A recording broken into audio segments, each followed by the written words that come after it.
I'm your guide and host through the void.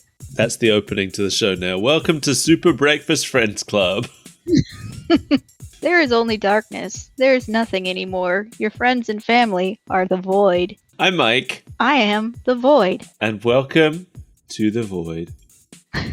The all-encompassing warmth of the void. This void is where we watch shows.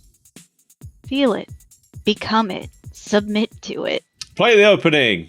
Earthworm Jim, The soil he did crawl, Earthworm Jim, a super suit did fall. Jim was just a dirt-eating, chewy length of worm flesh, but all that came to a crashing end. Earthworm Jim, He's such a groovy guy. Earthworm Jim, He rockets through the sky, cruising through the universe, having lots of fun. Here comes Earthworm Jim, you know that he's a mighty one. Look out!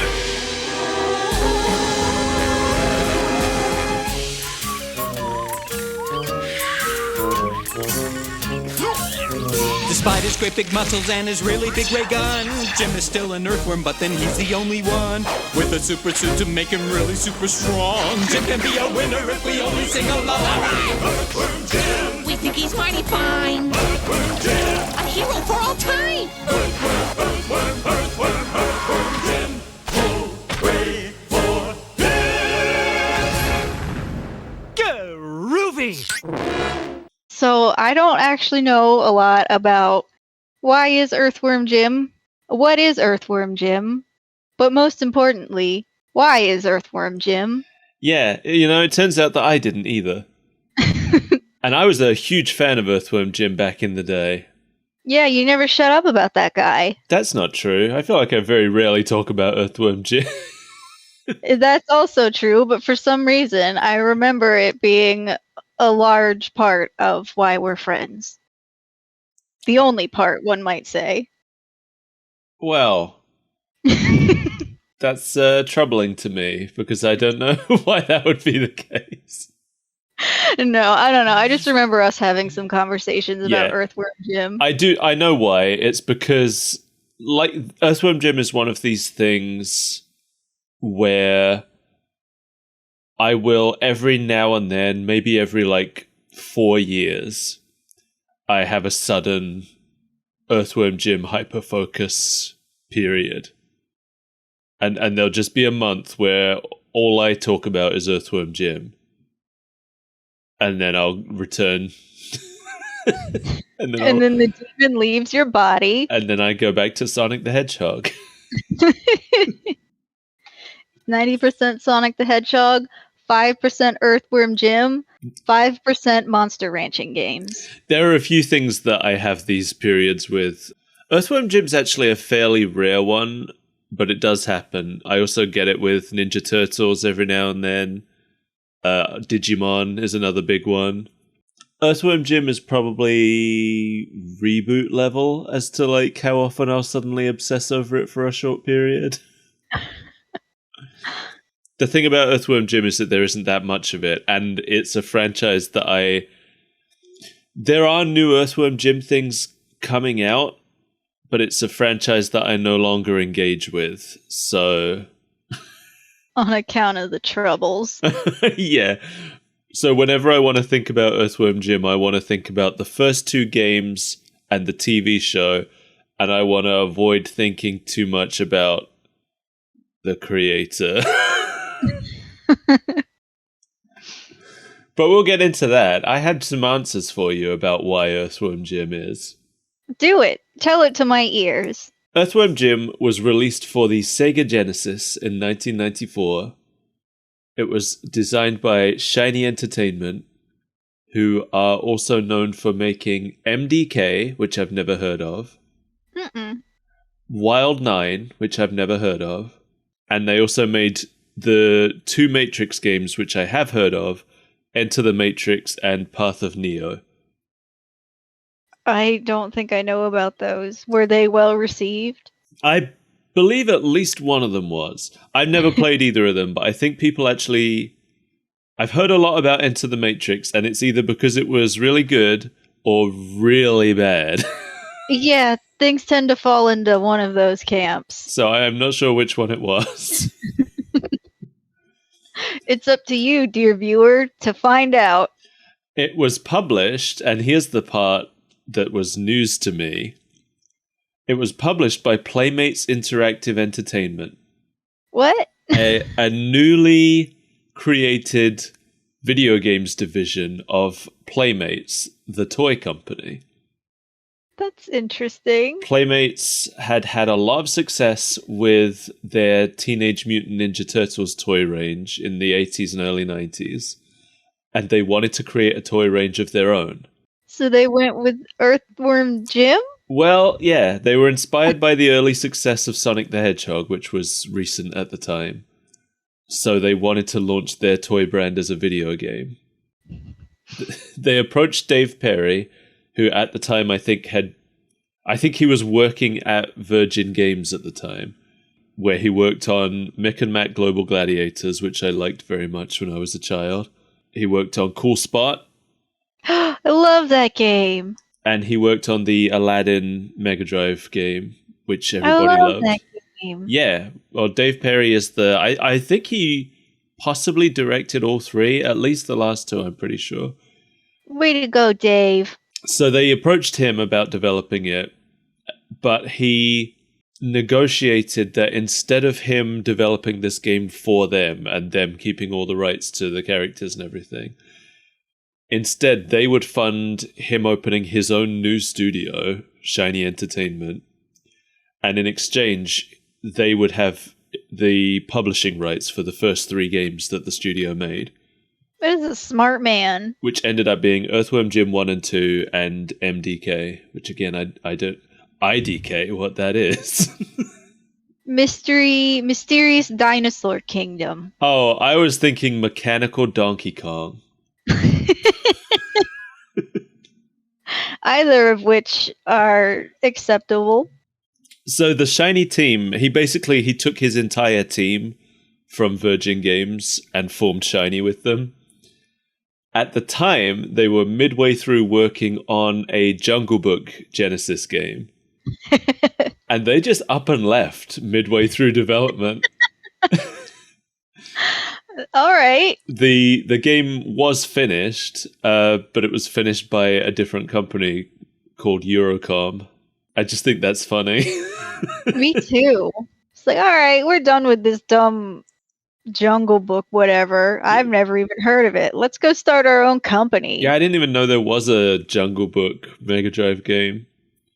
I think I'm just creating memories, but I might have smelled it once in my life. I'm assuming it was them building on, like, I'm assuming, Aladdin did well, so they did a Jungle Book one. So they reskinned it with the Jungle Book. Yeah, I wonder if it's any good. I'm gonna have to look it up. I don't know. If it's not cult level like Aladdin, probably not. That's true, but I also think it was released pretty late. No, it can't have been released that late if they were making it before Earthworm Jim. Who Right. knows? If it came out before Earthworm Jim, Well, maybe it came out, I don't know. I don't know how long it took Eurocom to fix it after they left it unfinished. But anyway. we can't decipher half the code. The game is eating itself and it's becoming sentient. How do we stop it? So when they moved to Shiny Entertainment to form it, one of the staff members that he brought with him was Doug Tennaple.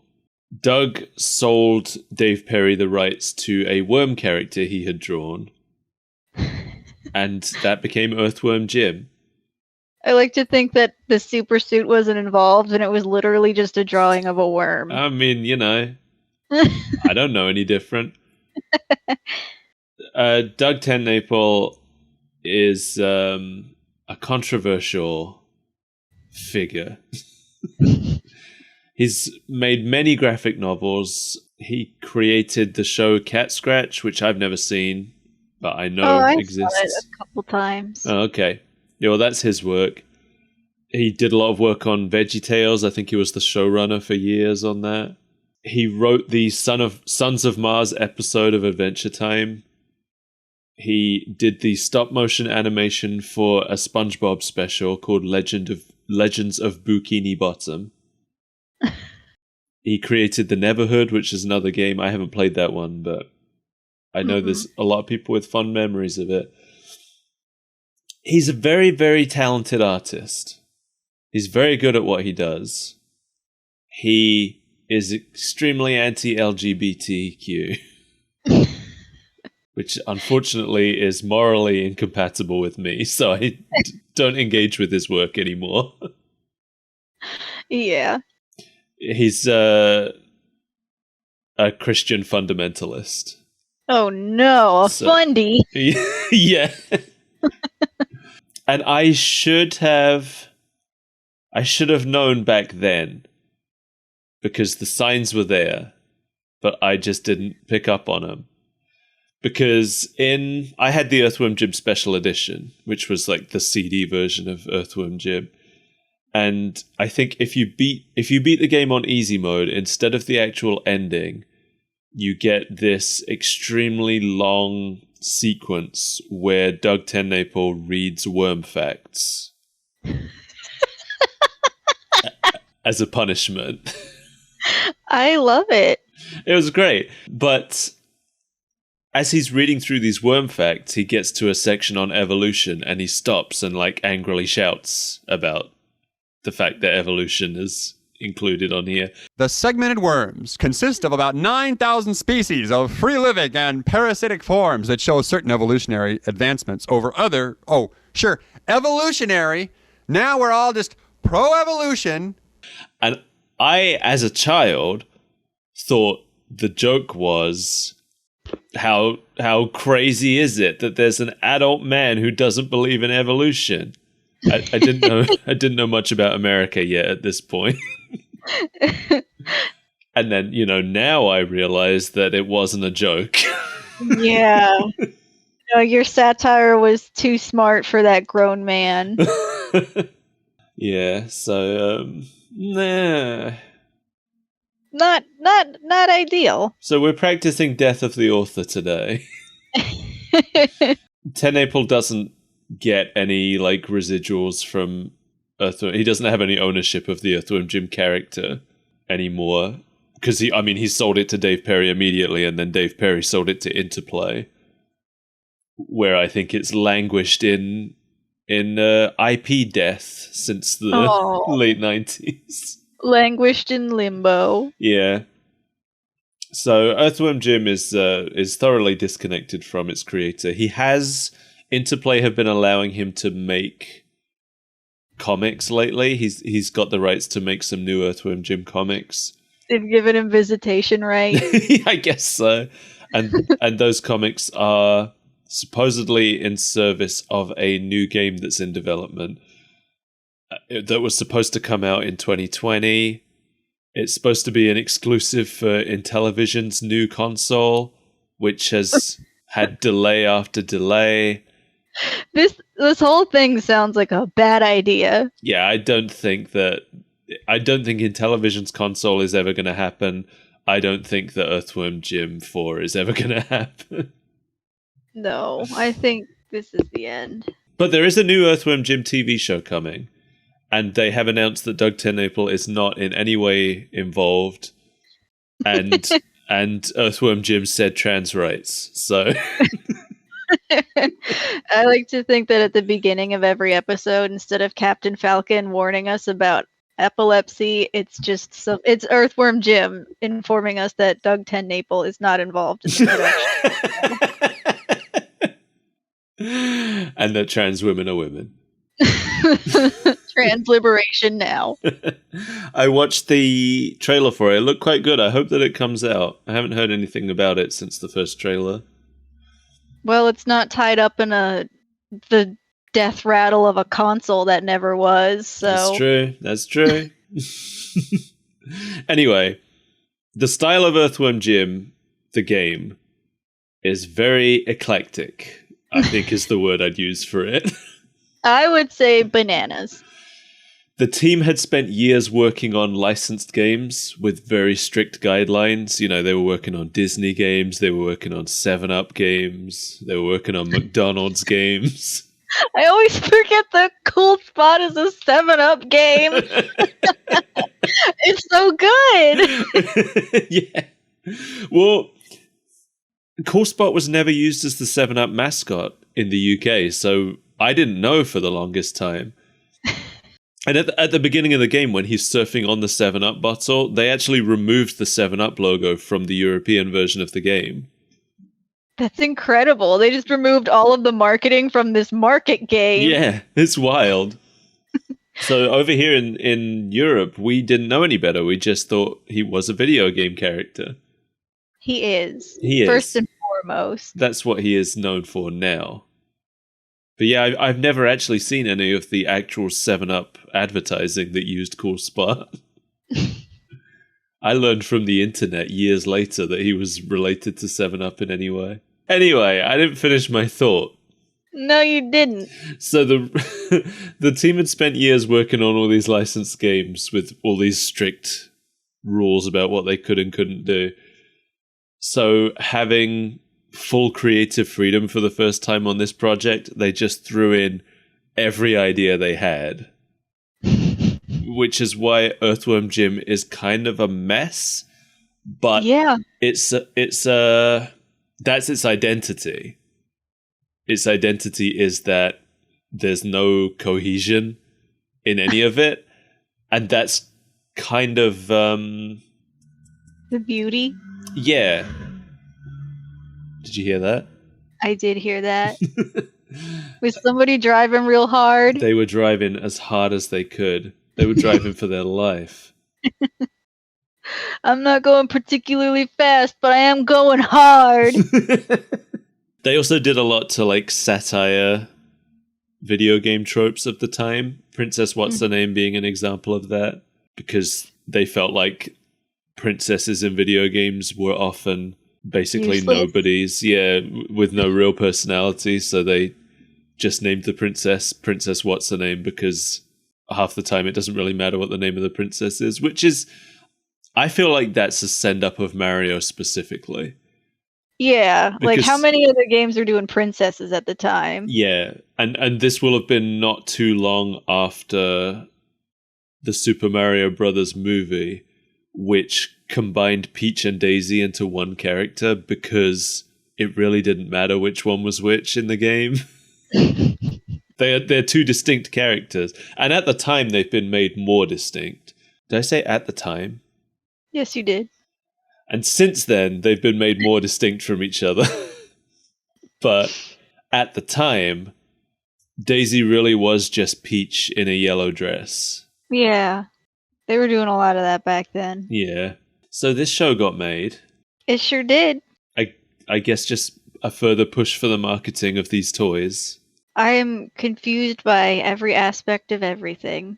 The show first aired on September 9th, 1995 on Kids WB, the Saturday morning cartoon block on the channel, the WB.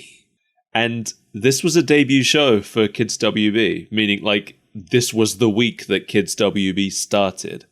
They were born together. They were born together, along with Sylvester and Tweety Mysteries, Pinky and the Brain, and Freakazoid. All three of those shows debuted this day alongside Earthworm Jim. I don't remember Sylvester and Tweety Mysteries existing. Oh, I do. Oh, how did it go? It was like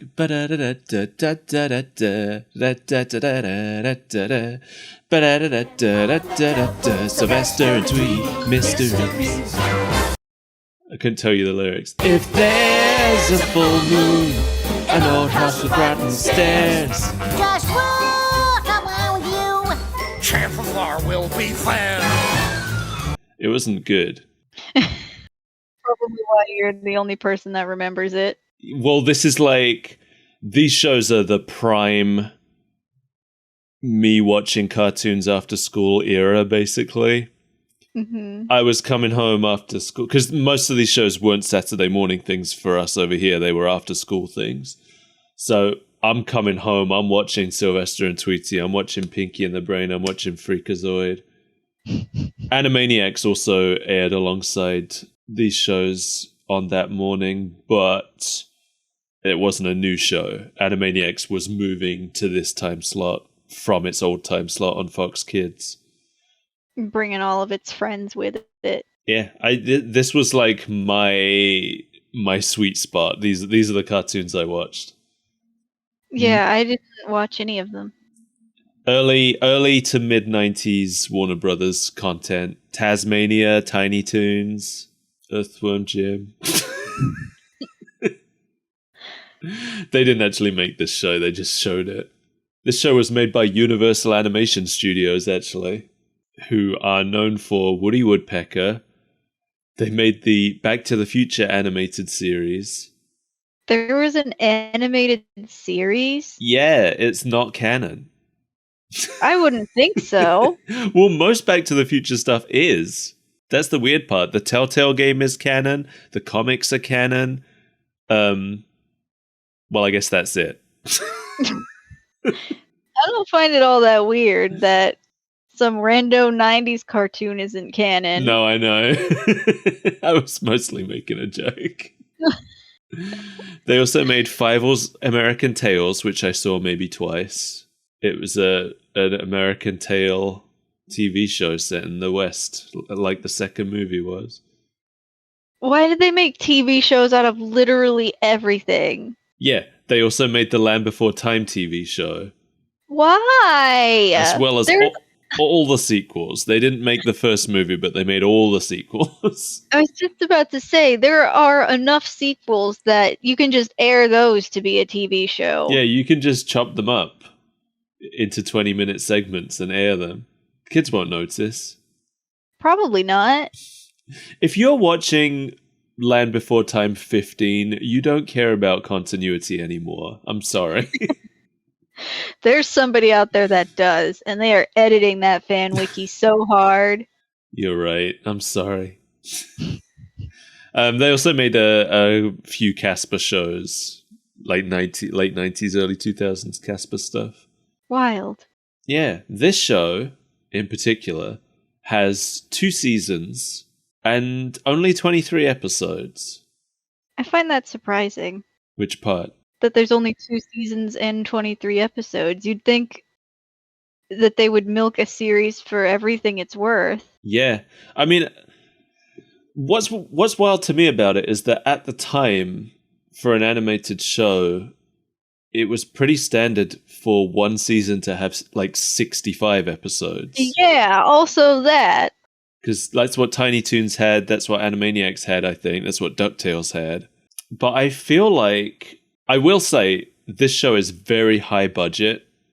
Not so much in its animation, but in its production. Like, the voices they've got for this show. I was going to say, the voice cast alone is half their budget. Yeah, it's a very high-profile voice cast. And not only are they really big voice... Because we've talked about a couple big-name voice actors... For like Pac-Man had a few big name voice actors, but they were mostly at the beginning of their career. Mm-hmm. These guys are in their prime. These guys are established and pretty much the voice of American cartoons. Yeah. So, this episode is called Sidekicked. It is written by Doug Langdale, who wrote for Darkwing Duck, Quack Pack, House of Mouse, The Buzz Lightyear Show. He wrote for the 2011 Looney Tunes show, which got a lot of flack, but I thought was actually really good. It probably just got flack because it was different and new. It did. It got flack because it was going for kind of a sitcom vibe rather than the wacky vibe you'd expect from Looney Tunes. Mm-hmm. It's Bugs and Daffy living in a house in the suburbs, and all the other characters are in houses in the suburbs around them. And I'd agree, it doesn't necessarily feel too much like Looney Tunes, but it was very funny. It gave us some incredible jokes. And he also wrote for the 2012 Ninja Turtles show, which I can't say this definitively because I haven't watched Rise of the Ninja Turtles, the newest one. But I'm going to go ahead and say that as of now, the 2012 Ninja Turtles show is my favorite Ninja Turtles show. So let's get into this show, shall we? I guess. The cold open is Jim and Peter dangling from a cliff on the planet of unusually tall things. Yeah, it really just drops us in the middle of this scene. Yeah, I feel like this is how every episode opens. Yeah. From my memory. in medias res. Yeah, with something ridiculous going on. So we have here Earthworm Jim, played by Dan Castellaneta, known You've probably never heard of him. known primarily as the voice of Megavolt from Darkwing Duck. No, I'm kidding. He's Homer Simpson. he's Homer Simpson. He's always been Homer Simpson. He's still Homer Simpson. This will be man Homer won't Simpson. stop being Homer Simpson. Make you it think- stop. Do you think if he stopped, then the Simpsons would finally die? Is it? I can't imagine them replacing him. Can you? No. Not only him, if he goes, they don't just have to replace Homer because he's also Grandpa, Krusty, he's Barney Gumble, he's Groundskeeper Willie. He's like half the cast of that show. Right. They've got tubes coming out of Dan Castellaneta, and it is feeding the Simpsons machine. It's not just him, but he's a lot of it. Oh yeah, there's other people hooked up into that machine too. Yeah, She takes a lot of power. Harry Shearer is also a lot of the voices. Hank Azaria is also a lot of the voices. They do have more. They used to have pretty solid, 6 cast members? Mm-hmm. They had Dan, they had Yardley Smith, Julie Kavner, Harry Shearer, Hank Azaria. Who am I? Nancy Cartwright. How the hell did I forget Nancy Cartwright? Because you're a fool. She's like the second main one. Also very talented. Yeah, I guess that's all the main ones. But now they are starting to bring in more because they're replacing a lot of the... Because they were all white. Every member of the cast was white. Yeah. But now they're actually starting to bring in some people of other races to play characters of those races, which I think is good. Yeah. So Dr. Hibbert has a new voice now. Carl has a new voice now. I assume Apu's getting a new voice. Anyway, Dan also plays the robot devil in Futurama. As I mentioned, he's Megavolt in Darkwing Duck. He played the genie. I feel like most appearances of the genie are him. We think of the genie as a Robin Williams character because Robin Williams originated the role, but Dan has played the genie 100 million times, and Robin Williams has played him twice. So Yeah. And he's also, I forgot this, but he's also Grandpa from Hey Arnold. He is? He is, yeah. I didn't even know that. I didn't for the longest time, no. I think I found out when the last movie came out. My life has just been altered significantly. He's a talented man. Yeah, I wouldn't have guessed it just from hearing Grandpa, but... Because it's a very different old man voice than Grandpa Simpson has. Yeah. Just shows how talented he is, I guess. Makes so much sense. Grandpa's such a good character. Then we've got Peter Puppy, who is played by Jeff Bennett, who also plays the narrator for this show. He's also known as Johnny Bravo. Johnny Bravo! That's probably where I recognized it from. I was like, I know this voice, but I cannot place it. What, Peter's voice or? No, the narrator. Oh, the narrator. Yeah, you know what? Yeah, I think you're right. He's also... He played Candlejack in Freakazoid. That's a very famous episode. Even I know about it. He played Dexter's dad in Dexter's Lab.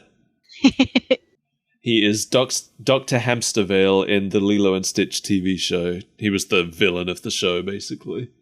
Oh, okay. And he's also played various Looney Tunes characters at different points, including Yosemite Sam, Daffy Duck, Sylvester, and Foghorn Leghorn. Pretty good ones to be. Yeah, so again, there's a big name guy here, very talented. They weren't skimping on the voice cast for this show. No, because then Professor Monkey for a Head shows up. Yes, and Professor Monkey for a Head is played by Charlie Adler, who I don't know what he's best known for. I know what I best know him for, and that's Buster Bunny from Tiny Toons. But he also plays Snively in Sonic, which we'll get to at some point. He played Ickis in Our Real Monsters. Oh, I remember that show. I haven't seen it in so long. I should watch it again. I don't think I've seen it since it stopped airing. Yeah, same. Like Same. 92. Yeah. I didn't know this until I looked it up, but he played in the show Cow and Chicken. I knew it. He's the red guy. He's the red guy, he's cow, and he's chicken. Oh. He's essentially the entire cast of that show. Those are all very different voices. They sure are, so that shows you how talented this guy is. Yeah. He also played Harold in Fallout, the ghoul with the tree growing out of his head.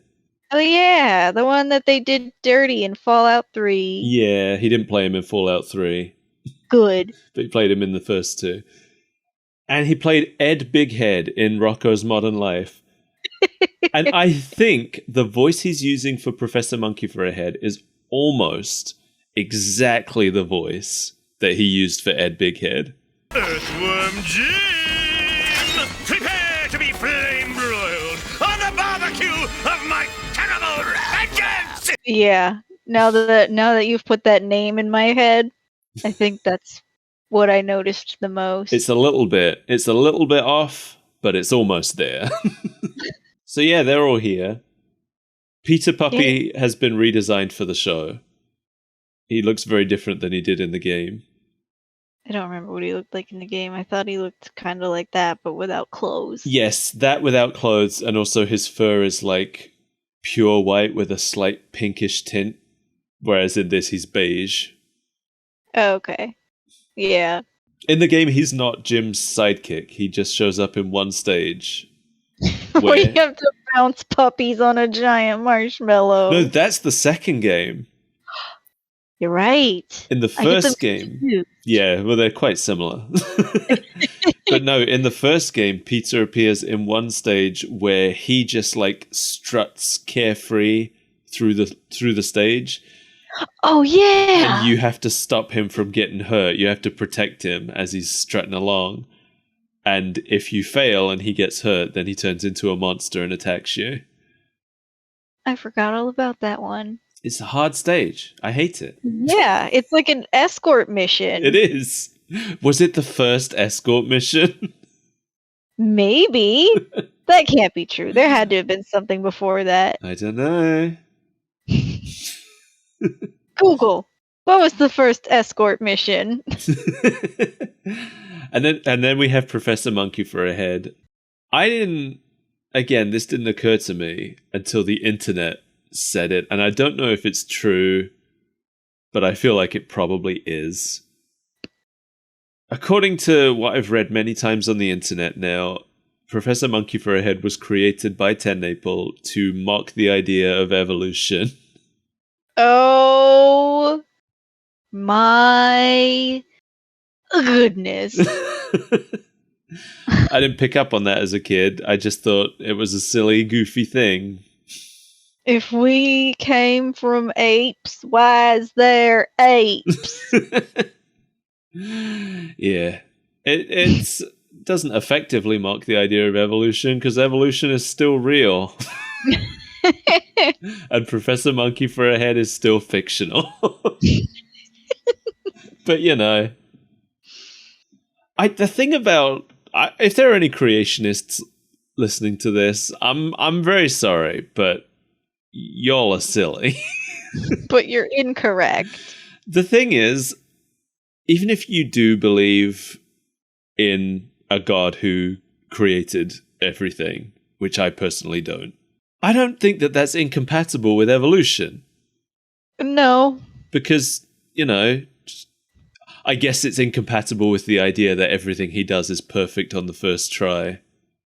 It's incompatible with the Bible. Yeah. But, you know, so is material reality. So anyway. So is our advancing culture. The professor here, Monkey for a Head, is the one who built Jim's suit. I don't think it's mentioned in this episode. It is not. There were many questions left hanging. It's mentioned in the game. I know that it is canon in the show as well, because I know there are later episodes where it comes up. Because I had an episode on tape as a kid which I remember him explaining in that episode, that the reason he's trying to get the suit back from Jim is because he can't build another one, because it's powered by something called the Battery of the Gods, and there's only one of them. So yeah, Professor Monkey for a Head doesn't really show up for very long in this episode. He's piloting... No, he's really just kind of here. He's piloting something that I attempted to write the name down for, but I'm not certain I got it right. I've written down... thank God. I could not understand it. I've written down Spottronic Proto-Bluntifier. Spottronic Proto-Bluntifier! I didn't even attempt. That's what I think I heard.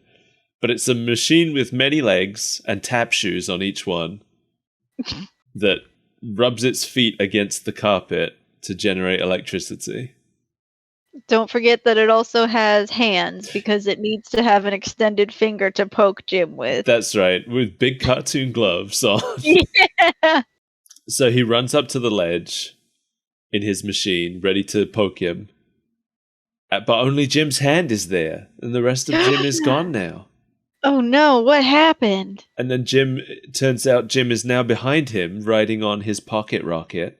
And he says, Did you forget I'm modular? and, Yeah, that one kind of fell flat. and I'm like, did he forget? Because he did build the suit. Yeah, was it a joke? I didn't even... It wasn't great. No. This show is very funny. Implied that it was a joke, but it... I have to say up front here, the show is very funny, in my opinion. I laughed plenty, but that wasn't a good joke. The show is funny. There's a lot of kind of the same joke that did get a little bit old, but... And then Jim's disembodied floating hand punches the professor, who flies away, apparently now defeated by a single punch. I guess the suit has super strength, so one punch would hurt. It was... Well, no, I was going to say it was like rocket powered, but I think I just made that up. It was just a floating hand. Yeah, it was just floating. It wasn't established how or why. It was just floating. Magic. He's modular. Oh, that's probably it. So Jim thanks his hand, and while Peter is correcting him on how many fingers he has... Jim steps on Peter's toe, causing Peter to become a monster. And I guess... Is it ever explained in anything why that happens? In the original game, I believe it's just because Peter is an alien that does that. But there is an episode of the show where Peter's origins are explained. We'll probably watch it at some point. But yeah, in the show, they changed Peter's backstory, so now he is an Earth puppy. And they explained why he turns into a monster. I believe it has something to do with a vacuum cleaner, but I forget what. Dogs don't like vacuums, man. Well, that's what it is. I could be completely misremembering this because I feel like I've only seen the episode once when it first aired.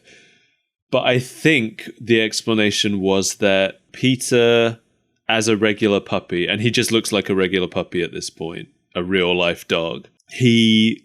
is like trying to be brave, and he's the first dog ever to confront the vacuum cleaner. But then it turns out that dogs are afraid of the vacuum cleaner for a reason, and him confronting it gets him sucked into some alternate dimension that changes him into the Peter puppy that he is now. They put pants on him and he changed forever. Yeah, something like that. Is it like getting sucked into an Eldritch Cthulhu dimension and learning forbidden knowledge, so now you have to wear clothes? I think it was exactly that, yeah. But hey, that was my very vague 20-year-old memory, 30-year-old memory almost.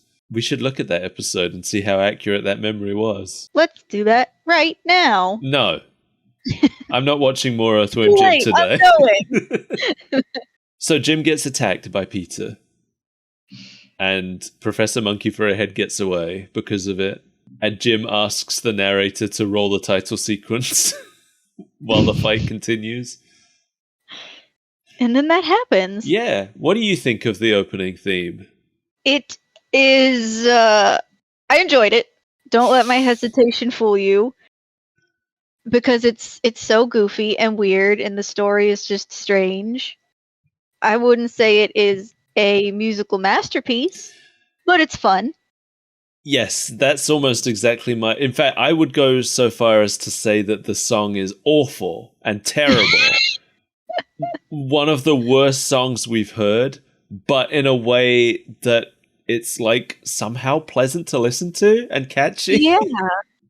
It does not feel like it was written by musicians, and I feel like that might be the point. I feel like in that way it suits the show perfectly. Because it kind of hurts the ears and the soul. Yeah, it definitely lets you know what kind of time you're in for watching the Earthworm Jim show, I feel like. I like it. I can't dislike it. It seems impossible to dislike it. Although I'm sure someone does. Well, they would be wrong. Them and the creationists can go sit on the other table. I also really appreciate any TV show that uses unique animation for the opening instead of just clips from the show. Yeah, instead of filling it with B-roll. Yeah, and that's what this does. I don't think... It's possible that some of these were clips from the show, but I didn't recognize anything. I don't think any of them were. It was good for that. It was fun. It was funny. It tells the story of how Earthworm Jim came to be, and it's very stupid. Yeah, I think it's basically... Because the manual for the game had a comic in it explaining this, and I think this is basically that comic in song form. Although there are parts of it that aren't explained in the song. Like, for example, the actual origin of the suit isn't really covered in this show at all, actually. Because all the song tells us is that the suit fell from the sky. It doesn't give us the reason why that happened. No. So I'll give it right now. This is from my memory of it, anyway. The suit was made for Queen Slug for a Butt, or to use her full name, the evil queen pulsating, bloated, festering, sweaty, pus-filled, malformed slug for a butt. Rolls right off the tongue. Yeah, I don't know what she was going to do with it, because I don't think it would fit her. You don't know that. She could squeeze the end of her slug butt into it. That's true. I don't know. Psychro had been hired to transport it from Professor Monkey to a Head to the Queen. Monkey to a Head? Yeah. Yes. Is that what I said? Yes, it is. Well, there it is. That's his name there. There it is, folks. But on the way, he lost it, and it fell, and it landed on a random worm, and then it mutated him into Earthworm Jim. They created their own worst enemy. And that's the story. That's the story of Earthworm Jim. And he stole a suit, I guess. It's like when we find out that Mojo Jojo accidentally helped create the Powerpuff Girls. What? I didn't know that. You didn't know that? I didn't know that. Well, spoiler alert. This is like when the old 90s UK Sonic comic revealed that Sonic had gone back in time and was forced to create Dr. Eggman. Or Dr. Robotnik, my bad. Dr. Robotnik by impregnating his mother? No, so Dr. Robotnik, in those comics, Dr. Robotnik was created when Dr. Kintobor, the kindly scientist, opened up his fridge one day and found a rotten egg, and then in the course of removing it, he tripped over a wire and smashed into his Chaos Emerald machine and fused with the rotten egg, becoming Dr. Robotnik.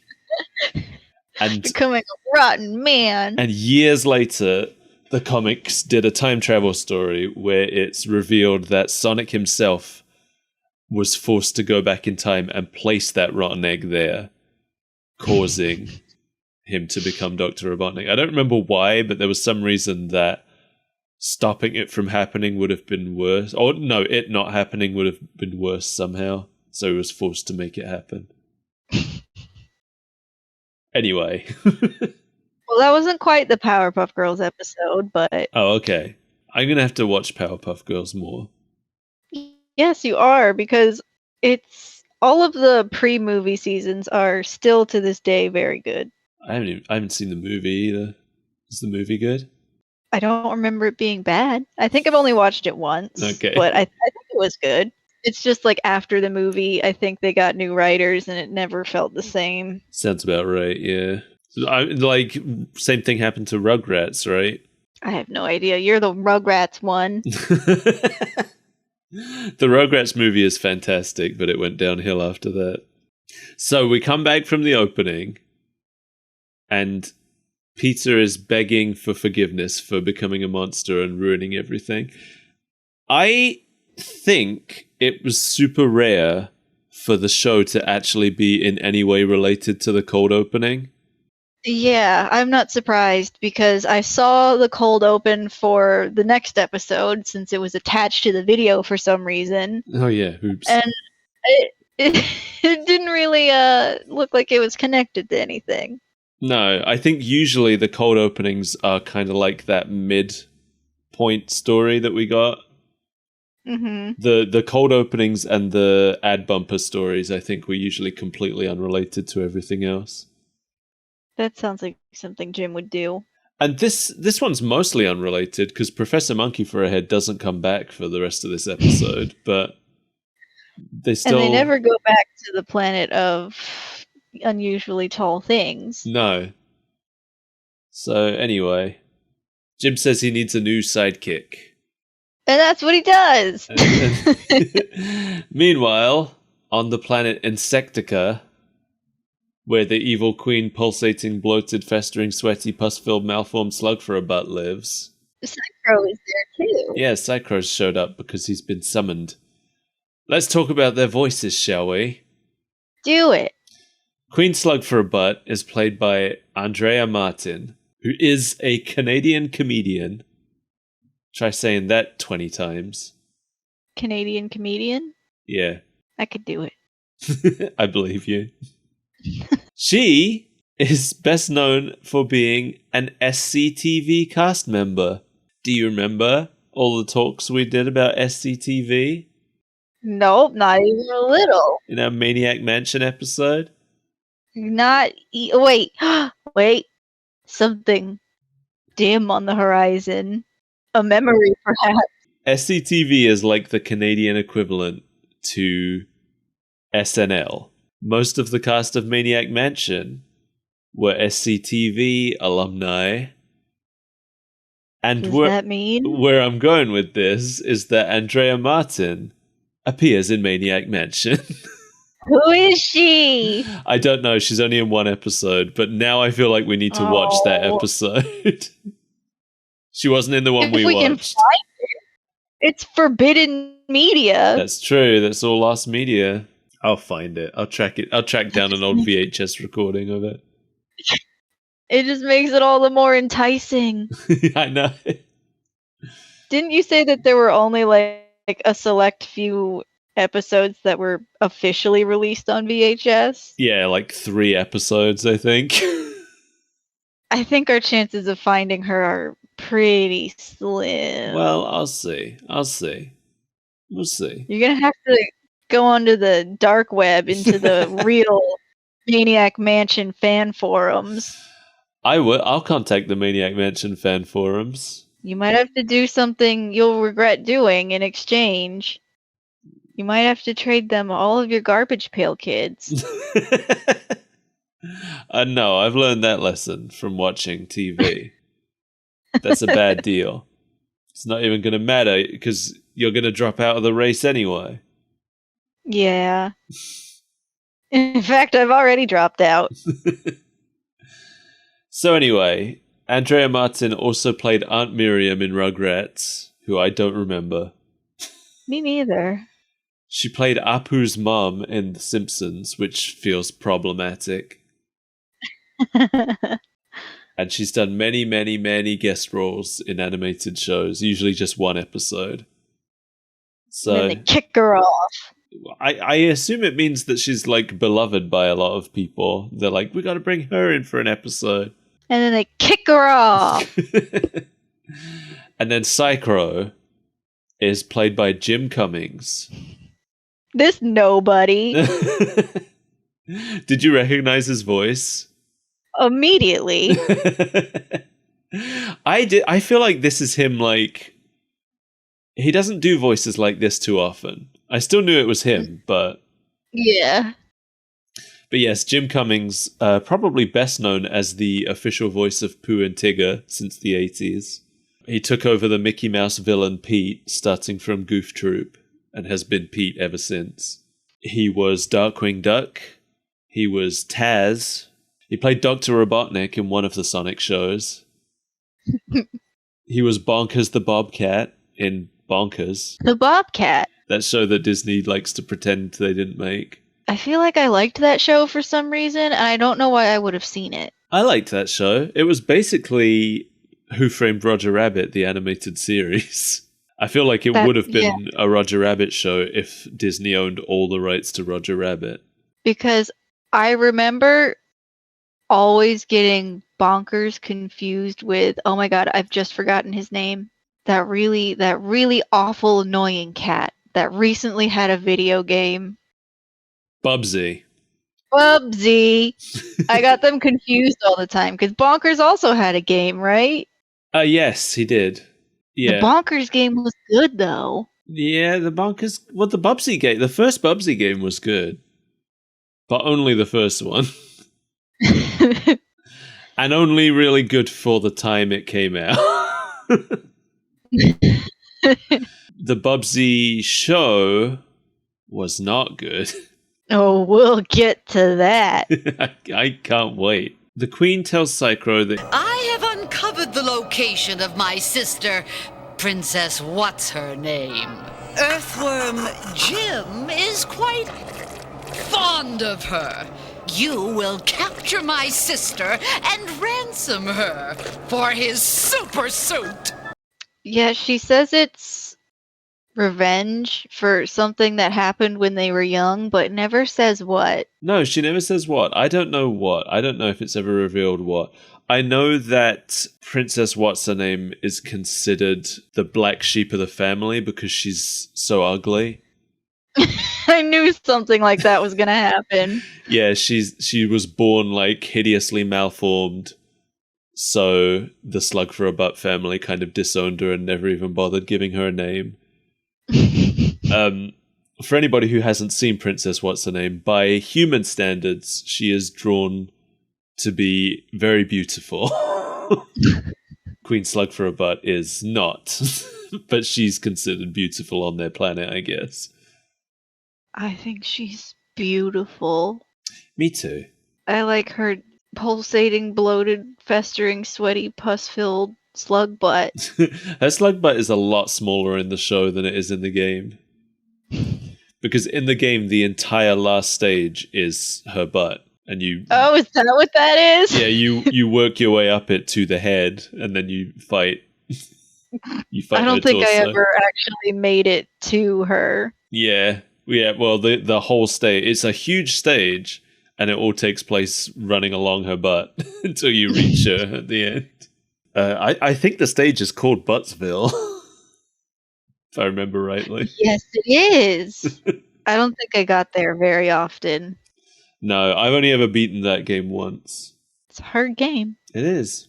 We go back to Jim, who's reading the ransom note. Peter's attempt to suck up to him I thought was quite cute, because he's just reading the note, not paying attention. Yeah, his many attempts. Yeah, Jim's just kind of not paying attention and reading the note, and he just kind of absent-mindedly goes to sit down, and Peter just puts an armchair there, puts slippers on him. It was bringing the lobster dinner that ruined it.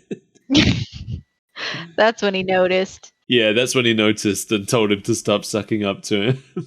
The note tells him that the princess is being held in the one place even Jim wouldn't dare to go, which Jim surmises must be the swamp of appalling peril. But apparently there are a lot of places that Jim wouldn't go. Well, Jim sets off. He leaves Peter a huge pile of reeking garbage to cheer him up. And this is where I feel like I've seen this episode, but I only remember little bits of it, because I remember that reeking garbage part. But that was the first part I remembered. Why would you, of all things, remember garbage? I don't know. It was the way he said it. He said it in a very specific way, and I was like, I know that line. I remember that line. I've seen that garbage before. Unless there's another episode where he gives him a pile of... There is! What? I just realized No, it's a different episode where he says a huge pile of reeking garbage in the exact same way, but the context is different. That's what it is. There's one where They just took the same clip. They didn't have to pay him for it. there's one where Peter is depressed and Jim tries to cheer him up and he's like, I got your favorite. A huge pile of reeking garbage! That's what it is. Now that's making me wonder if the other scene that I recognized is also a recurring joke. But I'll get to that when we get there. No, it's just an implanted memory. So Jim heads to the hero hutch to buy himself a new sidekick. They're having a special today. They are. I love that it was just like a used car dealership for sidekicks. I wrote down all of the names of the sidekicks we see. Oh, me too. So- And their powers. We have Whooping Cough Boy. The power of gale force coughs. We have Mr. Forehead Vein. I didn't like him. No, me neither. Oh, just thinking about him skeeves me out. Like, what? Whose idea was that and why? And his forehead veins are like, they're not on his forehead. They're like expanding off of his forehead. Like Yeah, they're trees. just like little arms. Yeah. Oh, I didn't like it. And doesn't the Like- guy say that he grabs things with his veins? Yeah, their protruding forehead veins can clutch villains in an unbreakable grip. Ugh, yeah. No, I did not like that. No. But what I did like The next one? is the next one, my personal favorite. Mine too. Xantor, Master of the Flying Toupee. And he's the only one who just looks like a normal dude. He's just in a suit. And his name is Xantor. And he just kind of wishes real hard, and his toupee flies up a little bit and then falls back down. Do you want some news that made me very happy that I came across by accident? Does he come back? Xantor is a recurring character. Yes! I don't know how often, but there's at least one season 2 episode that he's in. So, Thank goodness. meanwhile, Psychro has what's her name chained up, but she just kind of snaps the chains and attacks him. Yeah. If she's that strong, how did she get kidnapped in the first place? How did he get her this far? How did he chain her Yeah. up? I don't know. Maybe she's into it, and this is the point where she realized that it wasn't going the way she thought it was going to go. So That it's with Psychro, and that's weird. maybe she And liked she didn't him. consent to that. Maybe she did. We don't know what happened before that. Maybe this is the moment where she removes consent. Well, I guess. We don't know. It's the only explanation I have. You can't take it from me. Princess What's Her Name is played by Kath Soucie, another big name Hollywood voice person. Mm-hmm. The first name that I thought of and wrote down was Lola Bunny Of course. for her history. She's also Phil and Lil in Rugrats, as well as their mom. Yes. She's Princess Sally in Sonic, a character I'm not very fond of. She's been the voice of Kanga in Winnie the Pooh for a long time. I Apparently, forgot about Kanga. I love Kanga. Well, no, I love Roo. But Kanga's there. They're kind of a package deal. She played Dexter's mom, which I didn't realize. So we've got both of Dexter's parents here. She also played Helga's mom in Hey Arnold, which I didn't realize. Oh, yeah, I hear it now. I did not. I didn't know this one either. She played Cubert, Professor Farnsworth's clone son. Yep, that makes sense. Does it? Not to me. Yeah, it does. She has a very distinctive voice. Okay. Did you know that she played the Rachni Queen? What? She played the Rachni Queen. No, I didn't notice that one. She's a little bit of a different voice. And Can you apparently, imagine Cubert's voice coming out of that? yes, I want to now. And apparently, she is now the voice of Vivi from Final Fantasy. She didn't play him in Kingdom Hearts, but she played him in a couple things afterwards.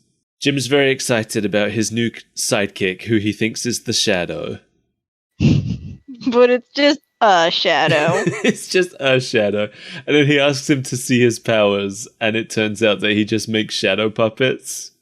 But my favorite part is that Jim is still incredibly impressed by that. He's giddy about it. Yeah. What amazing power do you have? Yuff! Yuff! Wow! All I could ever do was a bunny! He's very impressed. And I love this innocence about Jim. And then Jim says, We could search the entire swamp! Or we could just try that huge evil tower with the high-pitched screams coming from it. And that's exactly what they do. that's what they do. And then some enemies appear. I was trying to figure out what they were. I thought they were big scorpion men, but they call them alligators. I thought they were like crawdads. My first gut reaction was shrimp, but I was like, no, I don't think that's what they are. No. Well, apparently they're alligators, but they don't look anything like alligators to me. I don't believe that for a second. I No. believe that they're crawdads. Jim sends a shadow after them, and he does some shadow puppets, and they applaud.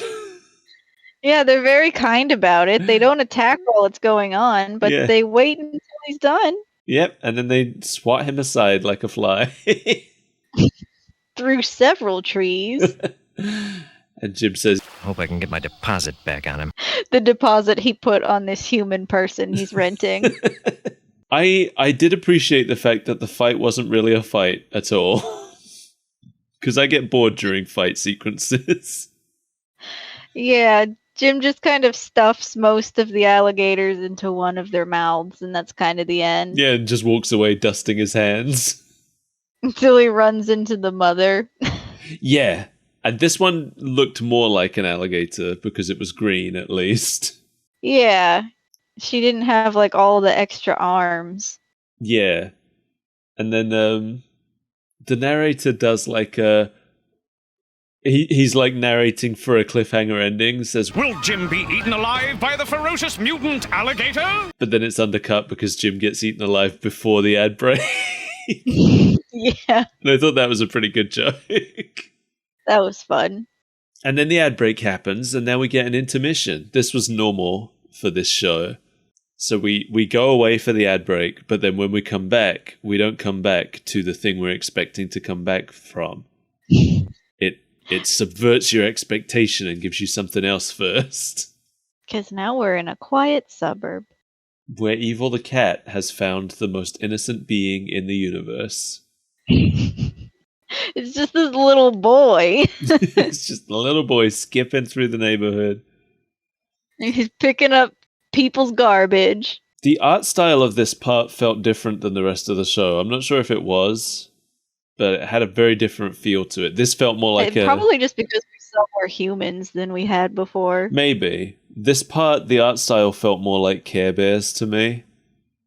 I don't know if that was a deliberate choice or if I'm just imagining it because the rest of the show has been set on wacky alien planets and now we're on an Earth suburb. Because we're witnessing the most innocent being in the universe. Yeah. Who's part Care Bear. Evil the cat is played by Edward Hibbert, who turns out I knew his face. He played Gil Chesterton in Frasier, who was a recurring character who he ran a food review show on the same channel Frasier's show was on. He was kind of a rival character. But that's it. That's all I knew him from, except that he's played Zazu in a bunch of Lion King sequels. Oh, okay. Not the original, though, because that was Rowan Atkinson. Mm-hmm. That was Mr. Bean himself. The Mr. Bean? The one and same. The two and only. The Mr. the Bean. So Evil the Cat actually predates Earthworm Jim. What is his deal? He first appeared in a comic that Ten Naples made in 1991. Though I think in that he was just a cat.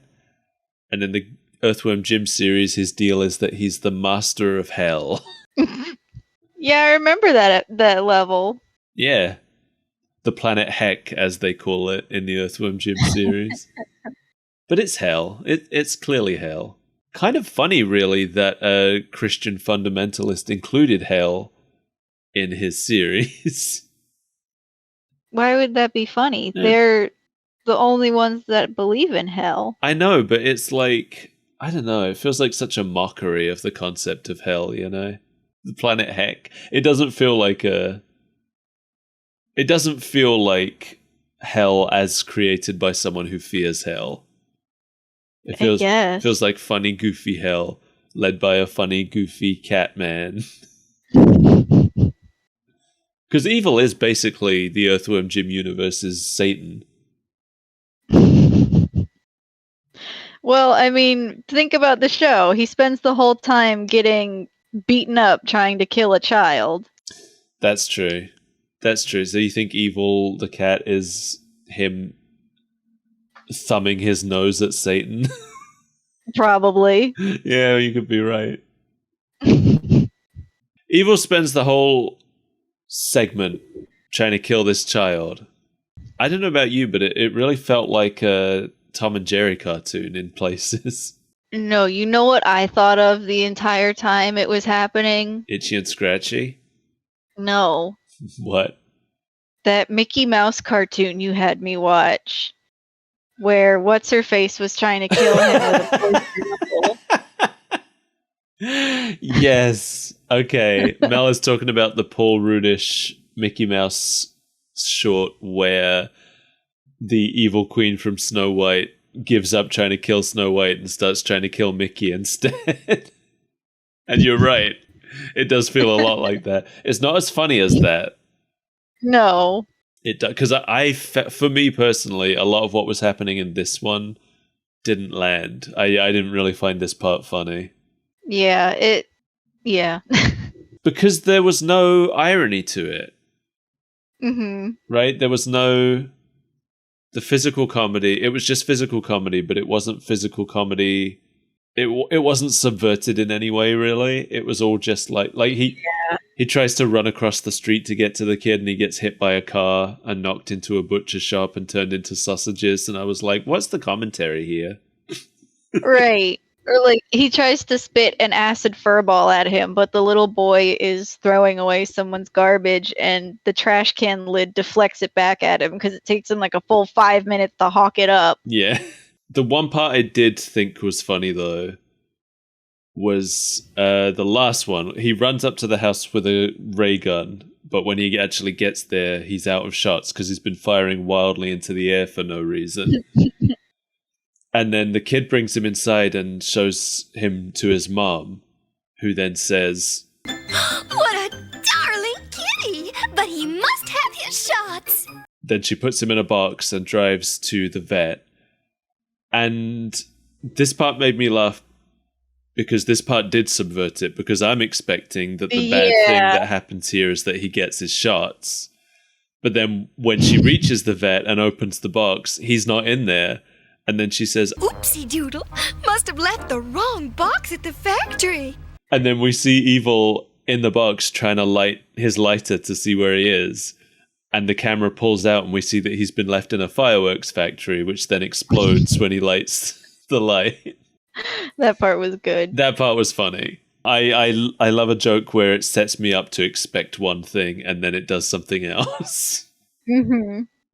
Those are... Because obviously the scene where she drops him off at the factory is not there. There's no in-between as far as we're aware. Yeah.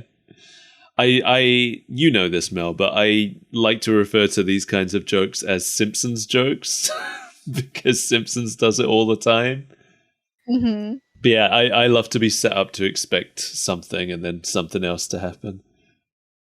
Probably my favorite example of that kind of joke is the scene where Homer is dressed as Krusty and he's standing next to Krusty and the mobster sees them. And then he rubs his eyes, looks at them again and goes, I'm seeing double here.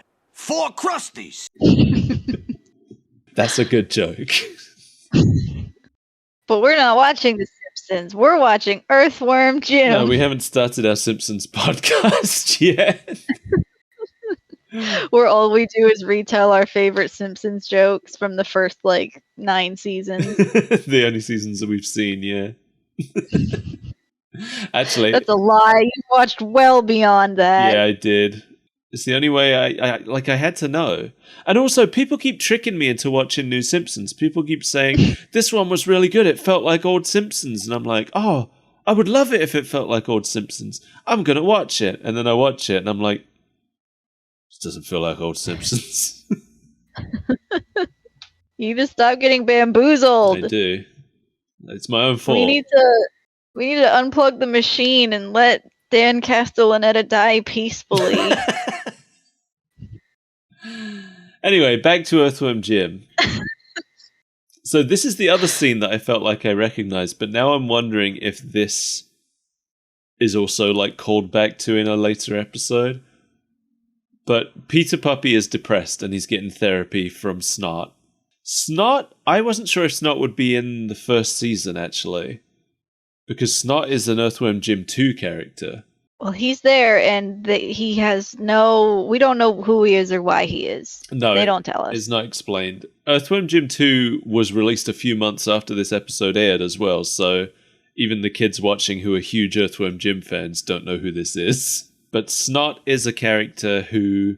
he basically replaces Jim's whip head in Earthworm Jim 2, I think. He lives in Jim's backpack, and you can use him to swing from snot ceilings. Oh, yeah! His backstory in Earthworm Jim 2 says that he stowed away in Jim's suit when you went to the snot bungee jumping level. I vaguely remember that. You have to fight Major Mucus. He's on a bungee cord too, and you have to push him into the walls. Oh, yeah! Yeah, and apparently Snot is from that planet and stowed away in Jim's suit. Snot is from the Snot planet? Yeah, who would have thought? Wild. Who would have Snot? Shut up. Snot is played by John Casilla, best known for playing the Crypt Keeper. Oh! Yeah, he's the Crypt Keeper from Tales from the Crypt. That's the biggest star we have on this show. Apparently, he also played Miko, the raccoon in Pocahontas. Oh, okay. He played the dragon in the live-action Pete's Dragon remake, which I haven't seen. Even know what that is. Nope. He played Ghost Roaster in Skylanders. Mostly he does additional voices and animal noises, but he's been in a billion million shows. As animal noises. As animal noises, yeah. And yeah, Peter says that he's prepared an interpretive dance about his feelings. And I think there's another episode where this happens. I think there's another episode where Snot gives Peter therapy and Peter performs an interpretive dance about it. Well, obviously that's how he best expresses himself. Obviously. I just, if I had what's the line? What's the Phineas? So, I'm trying to think what the Phineas and Ferb line is. If I had a nickel for every time this happened, I'd have 2 nickels, which isn't a lot, but it's weird that it happened twice. What's going on in the show at this point? Oh yeah, Jim's been eaten.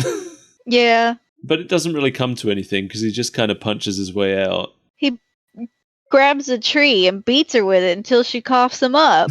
Yeah. And then that's just the end of it. Very violent. And then he fights his way. He goes into the tower, finds a woman in there, calls her his petite sausage of rapture.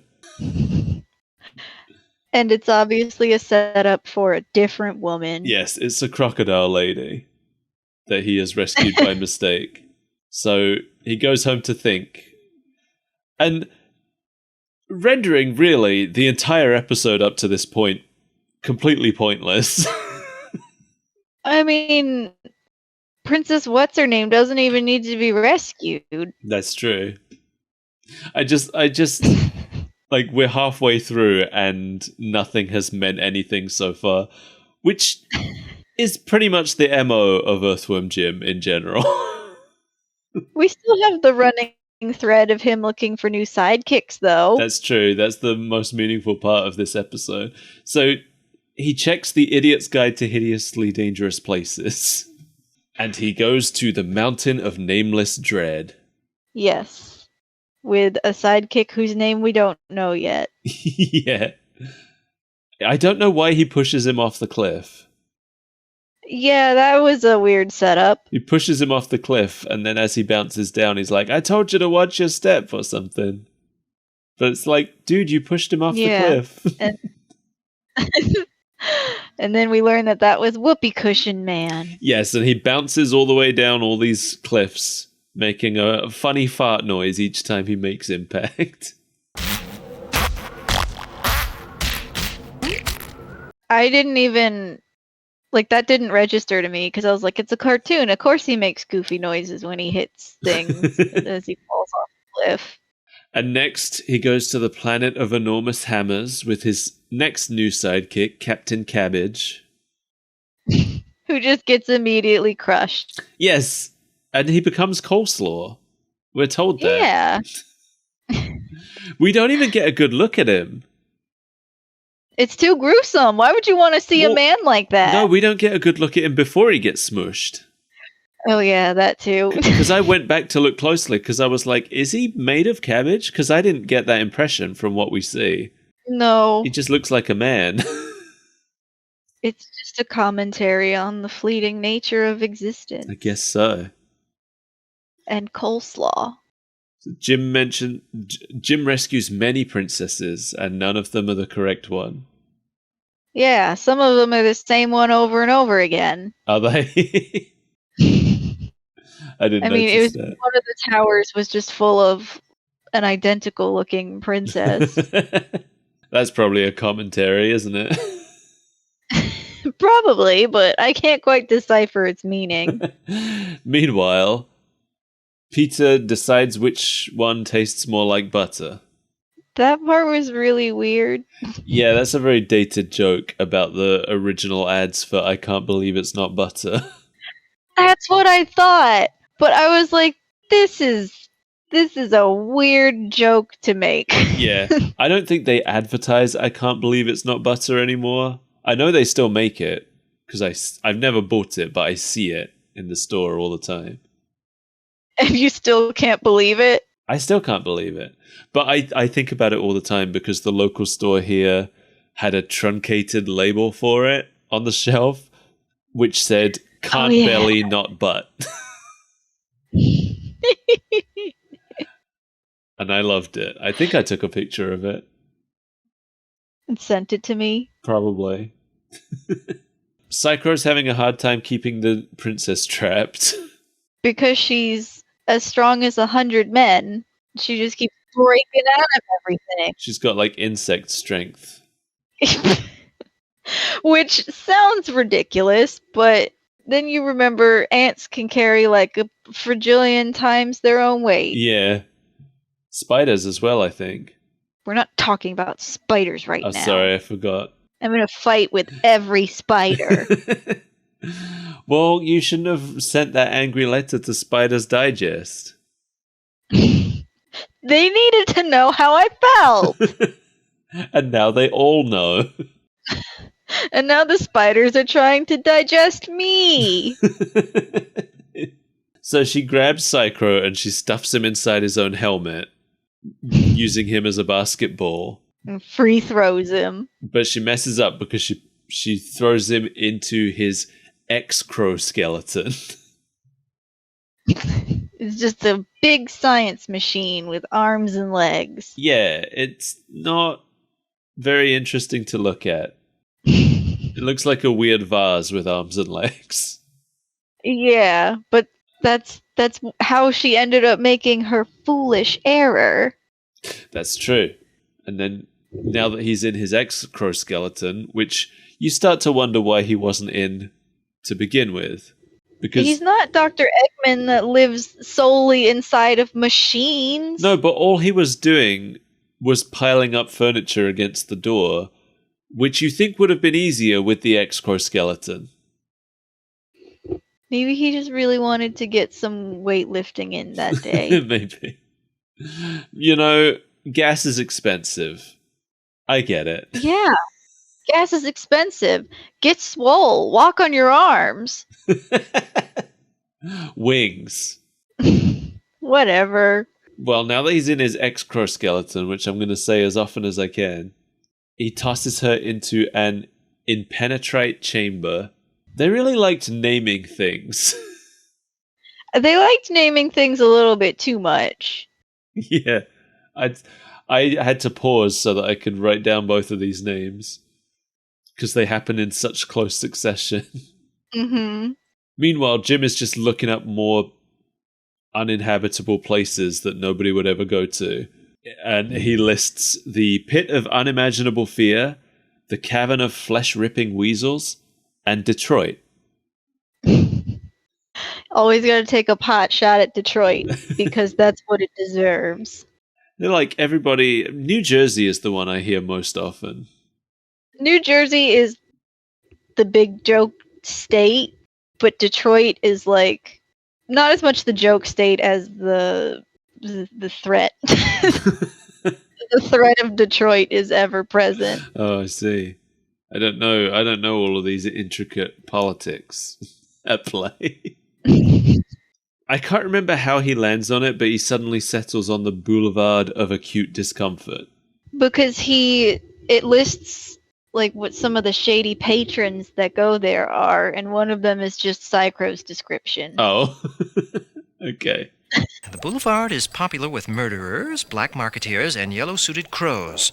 As he's packing to leave, I think he tells Peter that he's going to go get another sidekick, right? Yeah. He gets the pocket rocket out, and as he's packing to leave, Peter sneaks into a secret compartment on it. Also, I loved what he said to Peter as he was packing. Did you write it down? I did write it down. He says, And don't use the protonic disassociator to dissolve any cats into their component elements while I'm gone. It's not sporting, and it leaves a mess on the carpet. I also liked it, but it was too long, and I didn't feel like typing it out. there's a real like wordiness to the writing in this show. Mm-hmm. They like to use their vocabularies, and I appreciate that. There's a lot of wit in the writing, but in some points it just kind of becomes repetitive. Yeah. I guess because the whole show's written like that. Yeah. Because Jim talks like that, Psychro talks like that, but with an accent. And like everything having a big, long, ridiculous name, that joke starts to wear a little thin when it's everything. It does, yeah. It's funny when it's just the Queen, but it does kind of like become everything after a while. Yeah. I love Jim leaves and we see a newspaper where the headline says Princess Rescues on Uprise. And I love this background story going on where Jim's attempt to find Princess What's-Her-Name is leading to a surge in princesses rescued. I love that that's actually acknowledged in the first place. Yeah. Jim has another new sidekick. Turns his eyelids inside out boy. The best sidekick yet. Yes, that's how Jim describes him. Jim loves this guy. I know. Even though, like, we're told up front that all he does is turn his eyelids inside out, Jim keeps asking to see the power again. And he thinks it's super rad. Oh, come on! Show me your power again! Just one more time, please! Oh, groovy! You're the best sidekick yet! Turns his eyelids inside out, boy! And that's just kind of it. That's just the whole thing, the whole deal. Yeah, that's his whole jam. But Jim's mad because there's no evil tower visible here. It's like, where's there going to be a princess if there's no evil tower? But then turns his eyelids inside out boy, points out a hotel called the Evil Tower Hotel. With a sign out front. Yeah, the sign says, ask about our kidnapped princess discount. I guess she stays for free. I guess so. And they go in and the front desk guy is just sick of being asked about kidnapped princesses. Every day, where's the princess? Where's the princess? You want to be more specific, pal? We got lots of princesses. He's also just kind of shaving his fingernails off with a knife. Yeah. Very strange. I guess they just wanted to, like, really underline the seedy motel vibe going on here. But I'm like, if you're tired of people showing up here to rescue princesses, why do you offer the princess discount? It's a chain. He doesn't have any say over what. He's just an specials they have employee. running. You're probably Yeah. right. Jim bursts in and says, I'm here to save a princess, and if she doesn't have little wings and a funny name, I'm gonna be really cheesed off.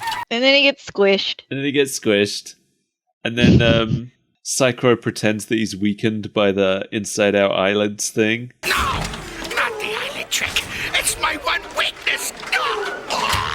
Good going, faithful sidekick.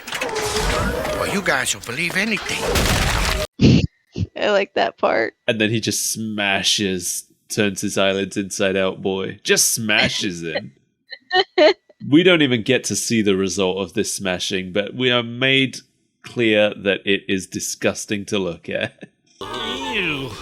Oh, a good thing the Sidekicks Union has a comprehensive medical plan. It's just more coleslaw. This one wasn't even cabbage, but he is now. I guess so.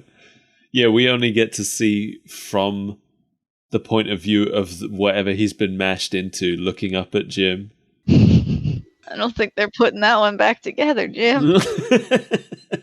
And then he initiates Plan A, senseless violence. He gets out a gun. Yeah, and this is where he says, eat dirt. That's kind of his catchphrase. Eat dirt! I get it. It's because he's a worm. Yeah. I think he says Wow. it.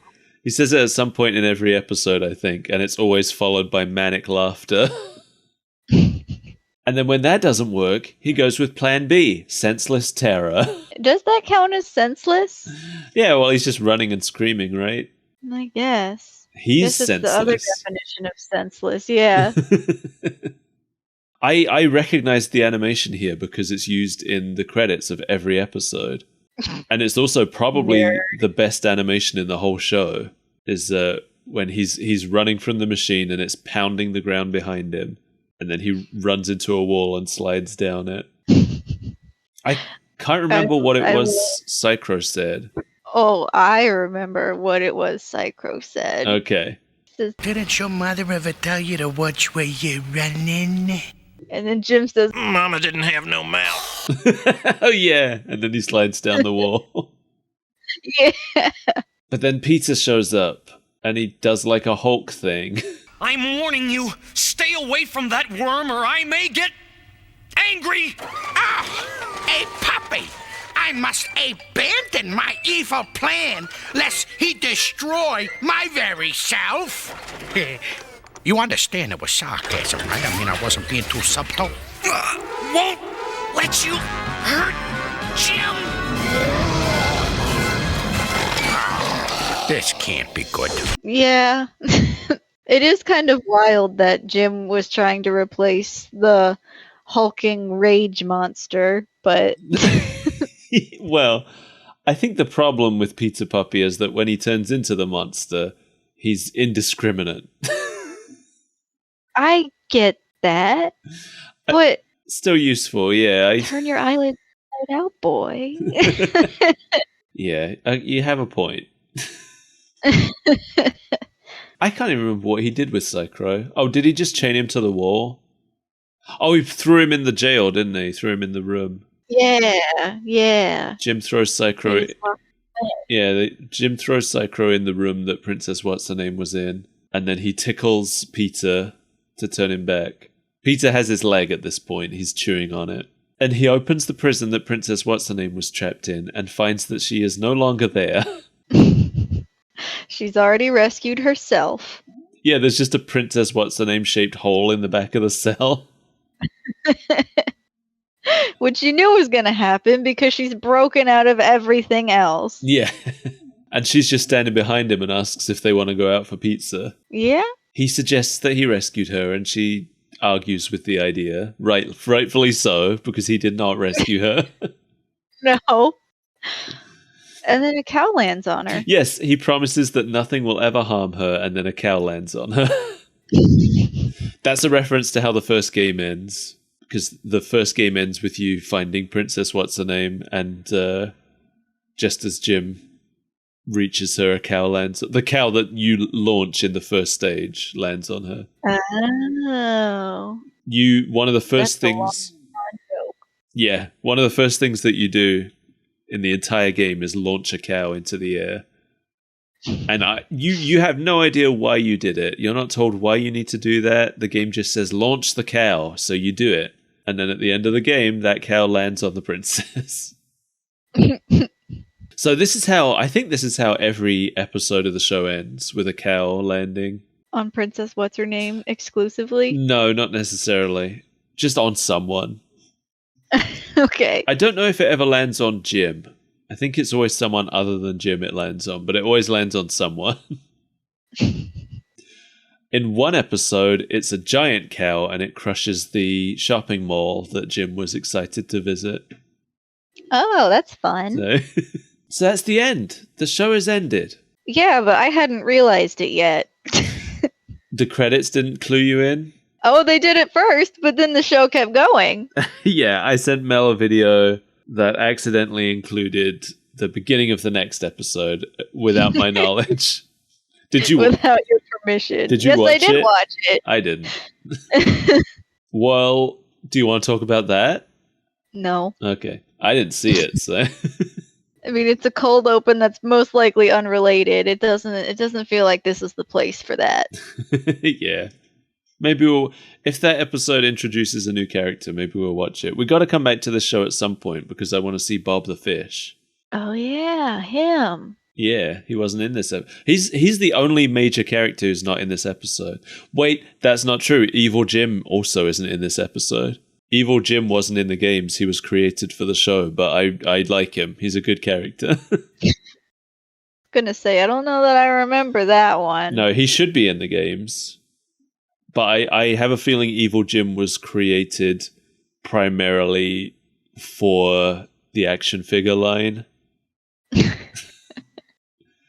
We need a palette swap, Jim. Come on, come up with something in the show. We don't care. Yeah, basically. I think that was essentially the plan there.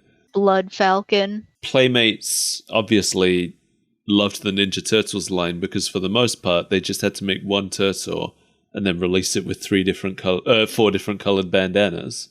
Mm-hmm. So, although they made tons of Ninja Turtles toys. They made toys of really obscure characters. There are some characters that only exist as a toy. What? Why? Yeah, just because they were having fun releasing toys and making lots of money, I guess.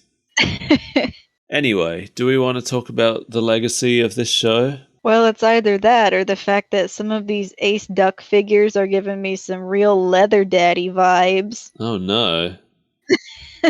Let's talk about the legacy. So, after Earthworm Jim 2, pretty much all the Jim games that were made drew influence more so from the show than the games. That's a pretty significant legacy. Yeah, Shiny only made Earthworm Jim 1 and 2, and then other people made all the others. But Earthworm Jim 3D uses the Peter Puppy from the show, and it uses Snot as he was depicted in the show as well. And I think Dan Castellaneta returned to do Jim's voice too for that game. And then the only other Earthworm Jim game that was made was Earthworm Jim Menace to the Galaxy, where Evil Jim was the main villain, and Evil Jim is from the show, so... Mm-hmm. And, yeah, the idea of Peter as Jim's sidekick stuck around, because I haven't read Doug TenNapel's current Earthworm Jim comics, but I think he has adopted the idea of Peter as Jim's sidekick in those comics. He's a good sidekick. He earned his right. He did. And that's about it, really. There's not too much of a legacy of the show because there's not too much of a legacy of Earthworm Jim.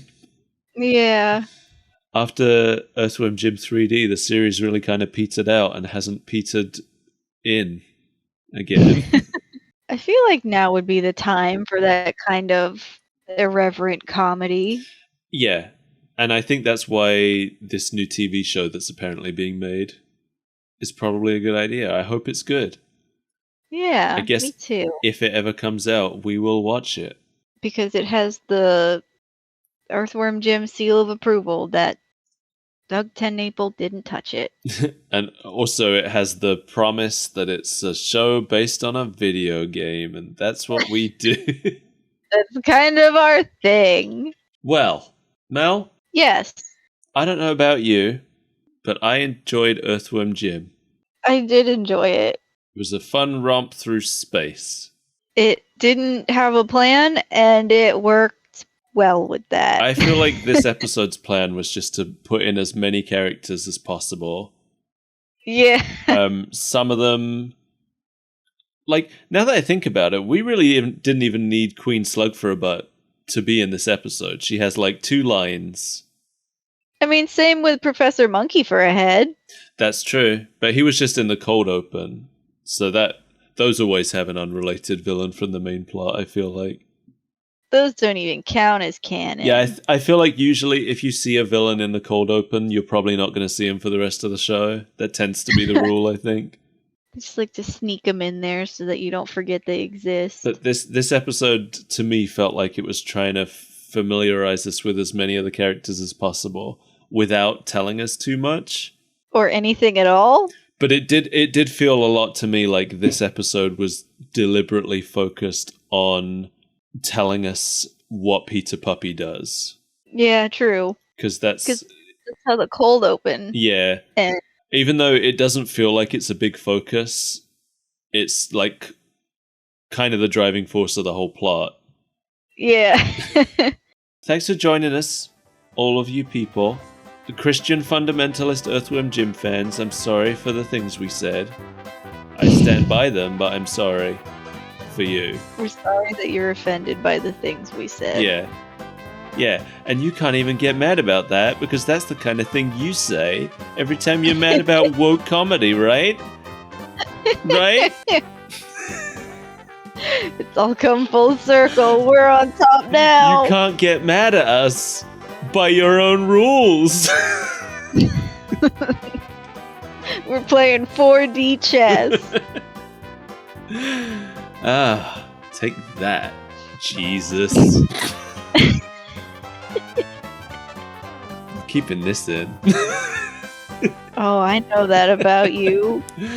If you aren't mad at us for belittling your god, and you feel like For the blasphemies that we've erupted from our mouth holes. and you have money that you'd like to send to us, you can find us at patreon.com/Super Breakfast Friends Club or on coffee.com/Super Breakfast Friends Club. And hey, if you are mad at us for blaspheming against your god, they say money is the root of all evil. You should get rid of all of that evil and give it to us because we collect evil. Burden us with further evils. Send us your I sins. Into my vacuous mouth and I churn it out into plush toys. The more money we have, the more sinning we can do, which means that we won't end up next to you when you move to heaven. The more sins that we do, the less there are for you to do on accident. We have something in common, religious people. I believe in a giant father in the sky too, but mine is the king of all cosmos. He's real. He wants to roll us up and make us a star. He's the father figure everyone deserves. Yeah. When he's angry, he puts you in a dark room and fires laser beams from his eyes at you. Just like my father. And his father before him. You can find us on YouTube or Spotify or iTunes. So those are the places where you can go to complain about this show. I think you need to stop provoking as many internet fights as you do. It eats up all of your free time. Write an article about us for your right-wing news website. Have you ever heard of the Streisand effect? Good. I'm glad you haven't. Give it a shot. Bye. I forgot about that.